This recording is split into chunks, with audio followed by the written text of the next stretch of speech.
Time to put your galleons where your mouth is. By Tsume Yuki. Chapter 9. A Fine Line. Peter Pettigrew was a third-year Gryffindor, and he felt that this statement summed him up perfectly. He was a part of the House of Lions. He was one of the 19 boys currently in their third year of schooling. And sure, he wasn't the best or the brightest, but he was here.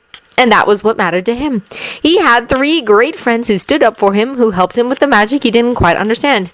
Peter wasn't sure he even wanted to be the best wizard their age. He wasn't cut out for it. Perhaps the best wizard their age was Sirius, with James or Amos not too far behind. But it wasn't surprising that the Black would be so good, what with his brother. Turais Black terrified Peter. Oh, he knew the boy was brilliant. He was nice to everyone and always had time to stop and chat with anyone. But Peter hated snakes, and the boy was a parcel-mouth. It wasn't enough for him to not talk to the other boy, though. It was only a minor thing that always had Peter on edge, expecting a snake to pop up out of nowhere and start snapping at the heels of everyone nearby. Of course, that never happened. What scared Peter the most about the boy was how perfect he seemed. There had to be something wrong with Turais Black, something he was hiding. No one could really be that perfect, could they? There had to be something wrong with him. A frightening temper, questionable tendencies, just something beneath that pleasant mask he wore hidden away under lock and key. Peter had never shared this thought with anyone else, but there was something else to Turais Black. He'd probably never have noticed, probably would be under the same illusion as everyone else. But he'd seen the older boy for just one moment when he'd been sneaking down to the kitchens with the rest of the marauders. Turais had already been there, for the boy knew the castle better than perhaps anyone else in existence. But it had been the look in the boy's eyes that Peter had noticed. It had been dark, haunted almost. It was not the eyes of a child. It reminded him of his Muggle grandfather who had fought in the Muggle War. It was the eyes of a soldier. How had no one else noticed that look? Sure, it had only been there a moment, but Turais Black wasn't so good at hiding it that his family had failed to see it. Surely not. Peter didn't know, but he knew Sirius loved his brother a lot, and Turais Black looked out for his little brothers with the protective streak of a nursing mother dragon. So he'd hold back from saying anything for now, unless of course James went through with his idea to prank Turais.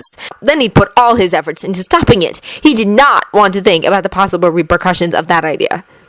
Not at all. Lily Evans was not a happy girl.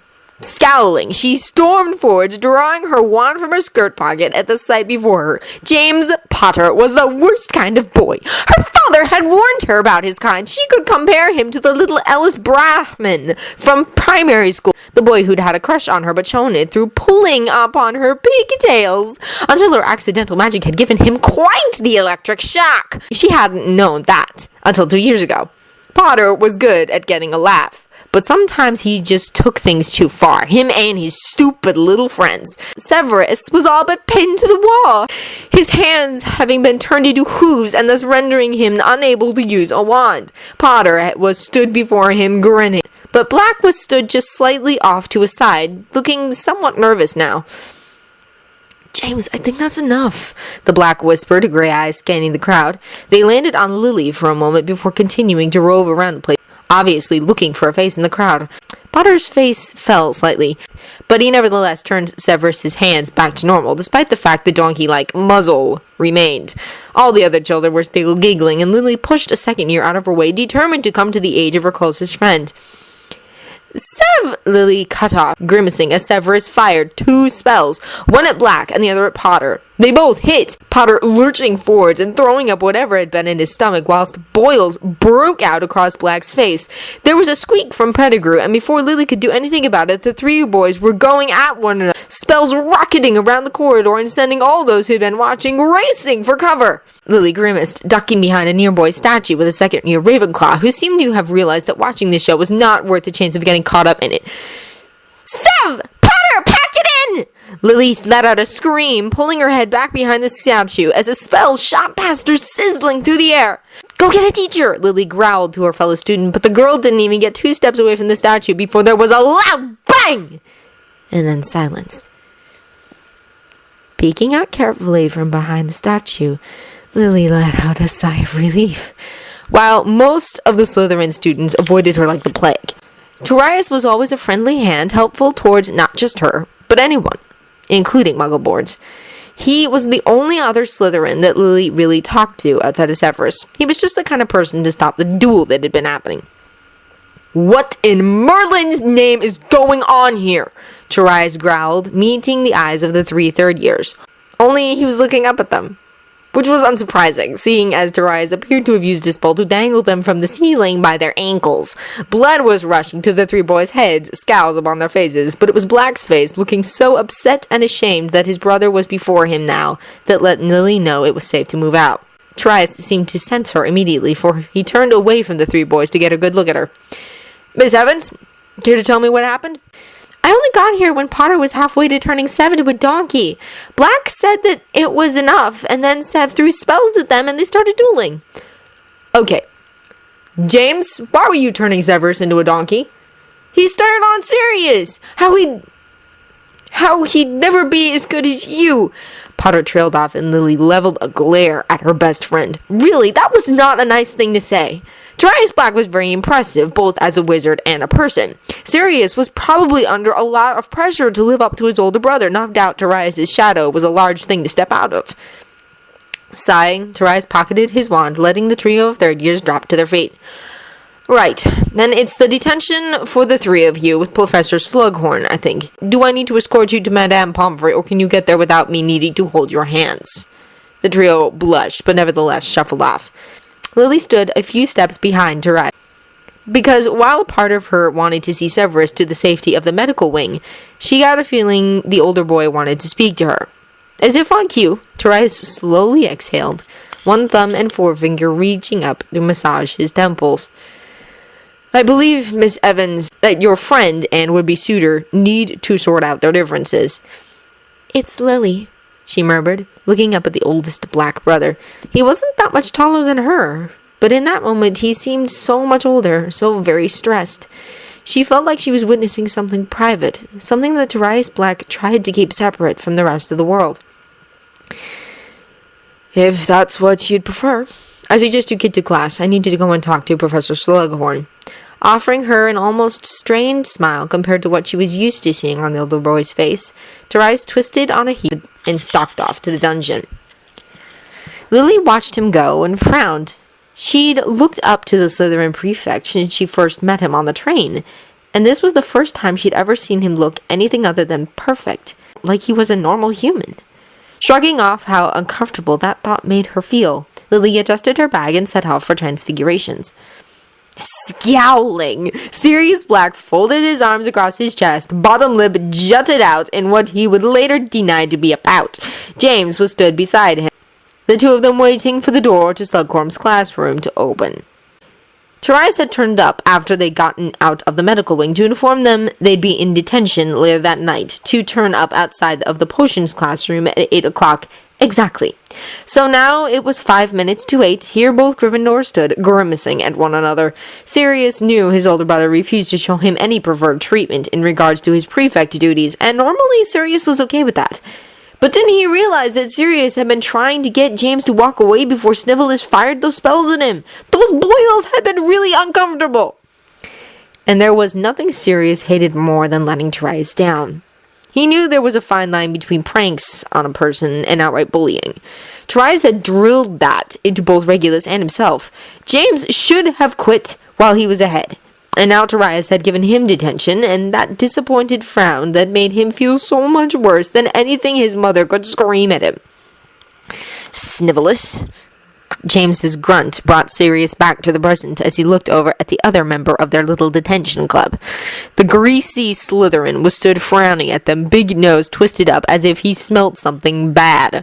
But before the situation could degenerate even more, Slughorn called for them to come into the room, and Sirius sucked in a breath as he followed James in. Slughorn was sat up to his desk, obviously marking a selection of essays, and Sirius grimaced at the reminder he still had homework he needed to finish up. Thank Merlin, tomorrow was Saturday. But what made Sirius almost come to a screeching halt was his brother's figure, calmly leaning against a wall with his arms crossed. "Now, boys, Slughorn murmured, looking up from his collection of essays and taking a nibble on some crystallized pineapple as he did so. I don't normally do this, because detentions are supposed to be supervised by a professor. But I think that Turais will be able to keep the three of you in line, and he seems to have some idea about how you three can work out your differences, and I've yet to see him submit a wrong answer. The walrus mustache lifted up in a smile, which Turais matched with a somewhat grim frown. So he'll be taking your detention tonight, and I hope I won't see the three of you back again for a good long while. You're talented young men, no doubt you just need to set your differences aside. They're all yours, Turais. Nodding in acknowledgement, Turais mumbled a low thank you, hefting up the rather large bag that had been sat resting beside his feet. Follow me and keep up. Turais led them to the second floor, leaving Sirius's head somewhat spinning. He knew that Slughorn would jump through whatever hoop Turais presented, simply because his brother was the best student to ever grace Hogwarts. But to let him run a detention? Sirius wasn't too sure if it was a good idea, because Turais could be unusually creative when pushed. And Sirius was somewhat apprehensive to see what the boy had in store. He was half expected to be hung from the rafters in only his underpants. Or what if the fact James had been turning Snivelus into a donkey reminded Turais of that stupid pin the tail on the donkey game he'd shown them as kids, only with them as the donkey this time? Luckily enough, he was pulled from his thoughts when Turais stopped before the girls' bathroom, and Sirius felt his heart sink. He wasn't going to be forced to clean it, was he? Turais knocked, but when he got no answer, he opened the door and went in, dropping the bag he was holding before gesturing for the three of them to come in. Somewhat cautious and sharing a look with James, Sirius followed after his brother, looking about nervously. Isn't this bathroom haunted? Snape muttered, looking around the room wearily. As if on cue, the ghostly form of a student floated out of the bathroom, eyes landing on Turais, and she giggled. Sirius knew that look. Loads of girls in the school wore it, and quite a few had it when they looked at Turais. Good Godric, this ghost had a crush on his brother. Sure, Sirius was planning to set his brother up on a few dates, but not with a ghost. Hello, Turais. She giggled again, and Sirius grimaced, sharing a horrified look with James. Even Snape looked a little nauseous. This ghost was not a pretty sight like the Grey Lady was. She was covered in pimples and had huge glasses on with lanky dark hair. Myrtle, it's good to see you again. Let me introduce James Potter, Sirius Black, and Severus Snape. The ghost girl, Myrtle, took a look at the three of them, focusing mostly on Sirius. This is your brother. She looked to Turais for confirmation, the older boy nodding. One of them, yes. I was hoping you would tell them what happened 13th of June, 1943. Sirius was nervous. For Turais to know the date of something, that meant that something important had happened. And if the way Myrtle's eyes lit up, it was something the ghost girl quite liked to talk about. Oh, it was horrible. I'd been having a dreadful day, and I'd come in here because Olive Hornby was teasing me about my glasses. So, of course, I was crying about it because no one ever stood up for Myrtle. No one ever cared that she was hurt. The ghost lifted her head in an almost superior fashion, but Sirius didn't miss the way her eyes flashed over to Turais, who was just sat patiently waiting for her to continue. If a ghost could blush, no doubt Myrtle would be as red as a tomato. And then I heard someone come in, no doubt to tease me a little more. It was a boy, so why else would he have been there? So I opened the door to tell him to go away, and then...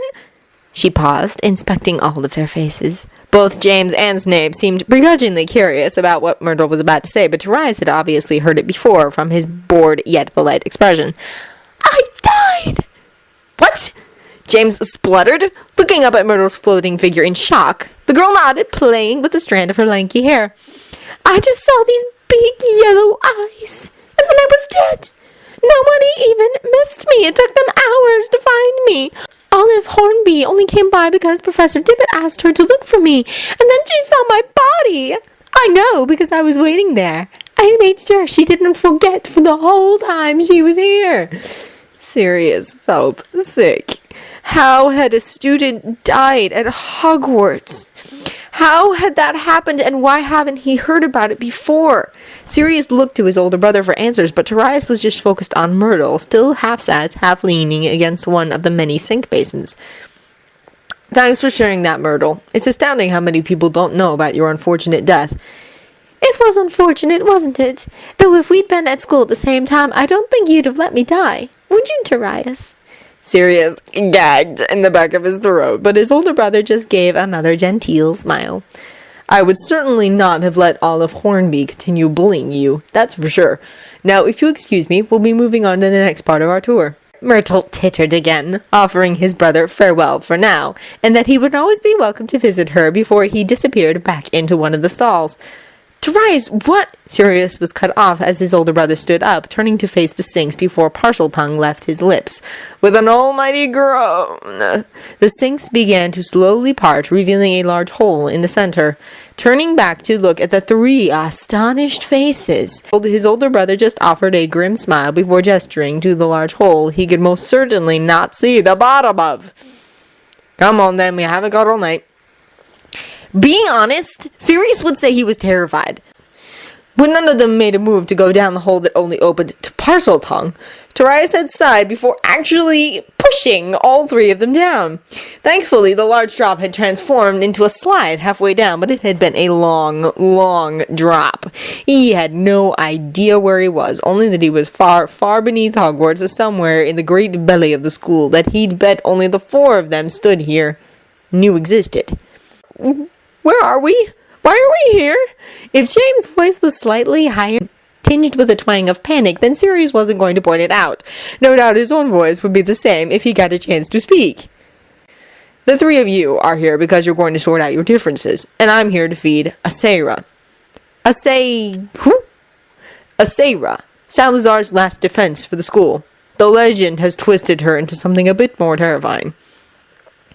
It clicked in Sirius's head roughly the same time that it did Snape's, no doubt. We're in the Chamber of Secrets, the younger Slytherin breathed, suddenly looking around the cavern with new eyes. Sirius grimaced. If so, then he really was not impressed. Slytherin's beast or not, he knew that Turais would protect him with his life. Snape was too in awe to worry, but James seemed to have realized there was danger about, and the Potter didn't trust his life fully with Turais Black. Not quite. We've still got another door yet. Turais led them to the large oval door, 7 stone snakes slithering about to release the lock and allow them entrance. Welcome to the Chamber of Secrets. But wasn't Slytherin's beast supposed to finish off his work killing Muggleborns? James asked, looking wearily around, as if expecting the beast in question to surface at the mere mention of it. Turais offered a weary grin, dropping the sack with a wave of his hand, summoning the 2 shrunken cows from within. Thankfully, 2 dead cows. Dear Merlin, how big was this beastie? Shuffling a little closer to his brother, Sirius didn't even have the heart to snap at Snape when the big-nosed boy did the same. Heck, James was so close he was perhaps 2 inches from completely pressing his body against Turais. So maybe the 3 of them were a little frightened. No, Asera was supposed to be the last line of defense should the Muggles ever manage to break into the school. But at some point, someone changed the order for her to take out the Muggleborns, making her believe they were the invaders.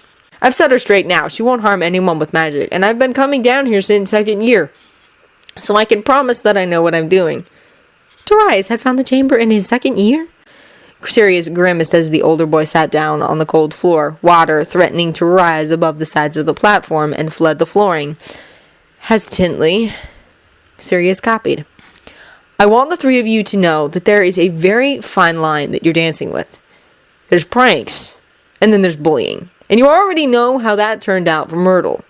I don't want you to end up dead, nor lead a person to their death, accidental or not. You either need to come to terms with one another or ignore it.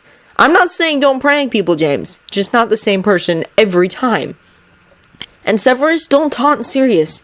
It might make you feel good about yourself for a moment, but it'll swallow you up eventually. Trust me. Sirius frowned, and he wasn't ashamed to say he leaned into the hug that Turais pulled the trio into, even if both James and Snape fought him, blushing angrily the entire time. So try not to get in any more trouble? Grinning, Sirius punched his brother in the arm. No promises, but I'll try. Are you ever going to tell people you found this place? Once I've moved all the delicate items and books to places only a parcel moth can get to, yes, I plan to. Though I don't plan on telling anyone that the basilisk still lives. There's a lot of things down here the Ministry and Dumbledore shouldn't get their hands on. But enough of that, let me introduce you to Asera, and then we'll get the 3 of you to bed. And maybe no apologies have been made that day, and no truce really called.